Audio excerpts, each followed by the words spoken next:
تو یہ جو دوسرا فیز آپ کا ہے کہ motivation speaker as a speaker کے طور پہ بات کروں، کتنا مطلب آپ کو انجوائے کرتے ہیں اس فیز کو؟ اب بیک گراؤنڈ پہ آپ کا تھیٹر بھی ہے، کانفیڈنس بھی ہے اور چیزیں بھی ہیں، کیا پبلک اسپیکنگ میں یہ زیادہ ہیلپ کرتی ہے آپ کو اس حوالے سے؟ پبلک اسپیکنگ میں نا ایک آپ کا ایک اپنا اوور آل ایک آپ کا اپنا اٹائر ہونا ہوتا ہے. اب mostly I been wearing shalwar kameez for the last about I think 1999 سے میں شلوار قمیض ہی پہنتا ہوں. پہلے ویٹ زیادہ تھا تو اس میں کرتا شلوار کھلے پہن رہے ہوتے تھے، تو لوگ آپ کو جب دیکھتے ہیں تو ان کو اس چیز کا اندازہ نہیں ہوتا کہ یہ بولتا کیسا.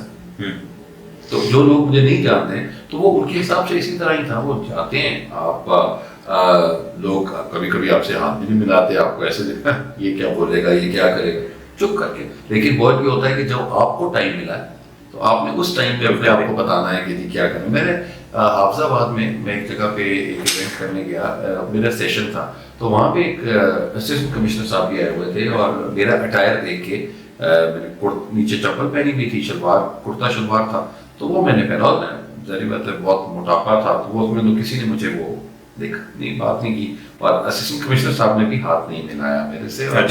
ختم ہو گئی وہ جس طرح دیکھا گیا. میں کہا کوئی شاید لوگ اسی طرح جاتے جاتے ہیں. اسسٹنٹ کمشنر صاحب نے اپنی ٹاک کی، اس کے بعد میری باری آ گئی، میں نے اپنی ٹاک کی، اور اس کے بعد میں نے بولا. تو انہوں نے جب ٹاک ہوئی تو انہوں نے مجھے کہا کہ آپ کہاں سے پڑھے ہوئے ہیں؟ تو میں نے کہا جی گورنمنٹ کالج سے. میں کہا جی کون سا ایئر؟ میں کہا جی 88 92. تو انہوں نے کہا جی میرا 94 98. تو میں نے کہا جی چلے بہت شکریہ. انہوں نے کہا جی آپ کا it's a pleasure listening to you. تو وہ میرے لیے وہ بہت بڑا آنر تھا کہ جی آپ کو لوگ شاید جو چیز ایکسپیکٹ نہیں کرتے، آپ ان کی ایکسپیکٹیشن سے برعکس جا کر آپ کوئی چیز بنا رہے ہوتے ہیں، تو وہ چیزیں زیادہ آپ کو اچھی لگتی ہیں. ورنہ اگر کسی کی ایکسپیکٹیشن پوری نہ ہو آپ کے لیے تو وہ کام خراب ہو جاتا ہے. تو اچھا ہے جو ایکسپیکٹیشن ہو اس کو آپ تھوڑا سا ہائی کر دیں جا کر اپنے اسکل سیٹ سے، تو وہ اچھا لگتا ہے، وہ چیز اچھی ہوتی ہے. اچھا، بینگ ایجوکیشنسٹ آپ نے تقریباً پچھلے 25 سال سے تو میں ایسے ٹیچنگ کر رہے ہیں، زیادہ مور دین 25 ایئرز ہو گئے. بینگ ایجوکیشنسٹ آپ کیا سمجھتے ہیں پاکستان میں ہم ڈاؤن فال کی طرف گئے ہیں ایز اے ایجوکیشنسٹ؟ آپ دیکھتے ہیں کیونکہ بچوں کی ایک دوڑ لگی ہے، کریئر ڈاکٹر انجینئر بننا ہے. ایز اے پیرنٹس آپ سمجھتے ہیں کہ یار ہماری گرومنگ ہونے والی ہے ایز اے پیرنٹس؟ مطلب اس حوالے سے آپ پیرنٹس کے اوپر بات کریے، ٹیچرس کے اوپر. مطلب پیرنٹس کے حوالے سے ایز اے پیرنٹس آپ کیا سمجھتے ہیں کہ ٹیچر اسٹوڈنٹ کی تو ٹریننگ ہو رہی ہے؟ بیٹا میرے لیے نا ایک بہت، میں آن اے سیریس نوٹ ہر ایک سے یہ بات کرتا ہوں کہ اگر آپ اپنے پیار کرنے والوں کو ٹائم نہیں دے رہے تو کوئی اور کرے. سمپل سی بات ہے، ٹھیک ہے. ہم کیا کرتے ہیں، ہم اپنی اولاد کو یہ کہتے ہیں کہ ہم آپ کے لیے کما رہے ہیں، ایسے ہی، ٹھیک ہے. اور جب ہم اولاد کو ہمارا ٹائم چاہیے ہوتا ہے تو ہم ان سے کہتے ہیں کہ ہمارے پیسے لے لو، ہم تمہارے لیے پیسے کما رہے ہیں تو تم ہمارا ٹائم نہ مانگو.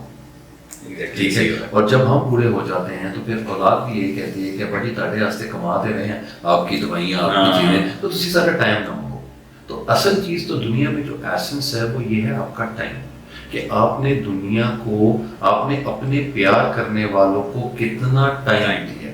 دیکھیں یہ بات بہت لیٹ سمجھ آتی ہے، یہ بہت لیٹ سمجھ آتی ہے. اگر آپ کو ٹائم دے دیتے ہیں تو آپ کی زندگی میں سب سے زیادہ امپورٹنٹ. میرے ساتھ کیا ہوا کہ 2010 میں 5 اپریل 2010 کو میری بیٹی پیدا ہوتی ہے اور 14 مئی 2010 کو مجھے ہارٹ اٹیک ہوتا ہے.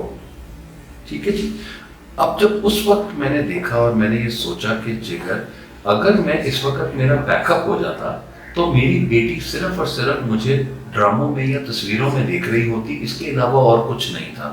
سو that changed my life and I said کہ I need to give time to the people that who are there whom I love.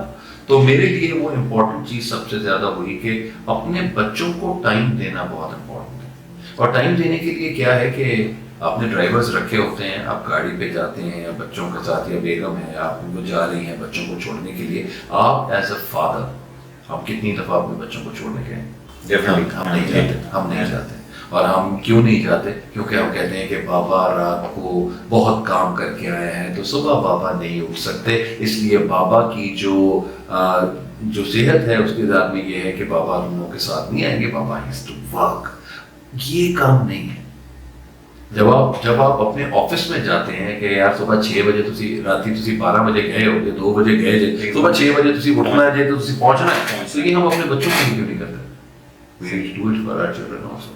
تو وہ اب دیکھیں کووڈ کے ٹائم پہ کیا ہوا، آپ کی جو پوری دنیا تھی وہ سمٹ کر وہ گھر انہی گھروں میں انہی لوگوں کے درمیان آ گئی جو لوگ آپ کی زندگی کا حصہ ہیں.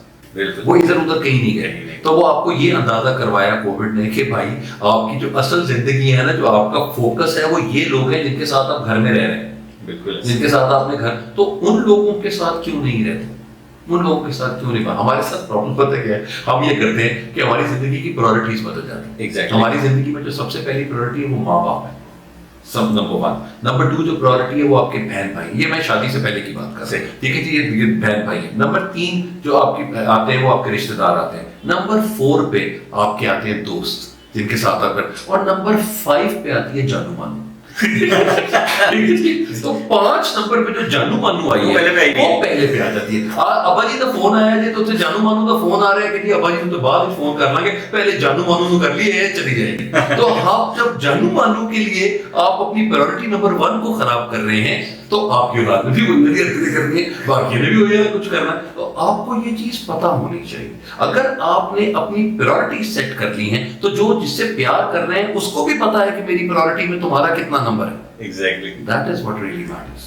اور ہم یہ چیز 600 بچوں کو کہہ دیتے ہیں کہ تو ہی میری زندگی میں پہلے آئی ہے, علاوہ تو کوئی اور نہیں ہے. تو ہمیں زندگی میں ہر ایک کی چیز کو سمجھ آنا چاہیے کہ جو میری زندگی میں پہلے ہیں, پرائورٹی کیا ہے, جو پہلے آئے ہیں وہ پرائورٹی ہے. میرے موسٹلی میرے گورنمنٹ کالج کے دوست ہیں جو ابھی بھی میری جان ہے, میری چکن ہے, میری زندگی کی لائف لائنس ہیں. وہ 10 دوست, ہم 10 دوست ہیں, اور وہ 88 سے لے کر اب تک اکٹھے ہیں. تو میرے لیے اگر کوئی نیا دوست بھی اگر کوئی آتا ہے وہ مجھے ایک بات کہہ رہا ہے, اور میرے لیے کسی پرانے اس نے بات کی, تو میرے لیے میرے وہ دوست امپورٹنٹ ہیں کہ یار انہیں بلایا تو میں دوسرے کو کہہ دوں گا کہ نہیں یار I have to go there, because میں نے اپنی زندگی کے جو مومنٹس ہیں وہ انہی کے ساتھ انجوائے کرنے ہیں جن کے ساتھ جو میرے غموں پہ میرے ساتھ ہر جگہ پہ کھڑے ہیں. میرے ساتھ باقی اگر کوئی نہیں کھڑا تو وہ دیکھیں, آپ فیس بک پہ آتے ہیں, آپ کے والدین کا انتقال ہوتا ہے یا کوئی بھی کوئی کمی آتی ہے تو آپ کو فیس بک پہ سارے لوگ بول رہے ہوتے ہیں ویری سیڈ. آپ کے پاس بہت کم لوگ آتے ہیں ایگزیکٹلی جو اپنا کام چھوڑ کے آپ کے پاس آئیں گے. تو یہ جو 10 لوگ ہیں نا جی, یہ میرے پاس لاہور بھی نہیں بہاولپور آئے تھے. صحیح. تو میرے ابا کی ڈیتھ پہ آئے تھے, اور میں آج جو بھی ہوں, جتنی بھی پڑھائی میں نے زندگی میں کی ہے, تو یہی میرے دوست ہیں جنہوں نے پڑھایا. صحیح. یہی میرے دوست ہیں جنہوں نے سکھایا, یہی میرے دوست ہیں جنہوں نے مجھے بہت کچھ بتایا ہے جو شاید مجھے آج تک پتا بھی نہیں. تو they are the people that I believe کہ اگر وہ نہیں ہیں تو میں بھی کچھ نہیں ہوں. یہ والی سچویشن.